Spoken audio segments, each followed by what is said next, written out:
भयो day 5 hiking सुनौलालाई आज 5 चोटि भयो सुनौलाको लाइफमा फर्स्ट चोटि यो उकालो चाहिँ चढेला यस्तो हाई उकालो र यस्तो मुस्किल बाटो चाहिँ सुनौलाको हैन एक्सपिरियन्स एक्सप्लोरिङ गर्दै गरेको हैन आउटडोर एक्सप्लोरिङ ल life is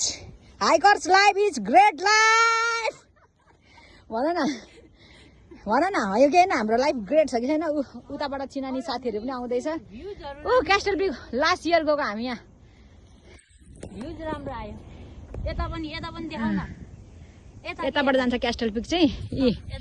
Hong Kong sir Gagan चुक्ने बिल्डिङहरूलाई पनि बिल्डिङले यो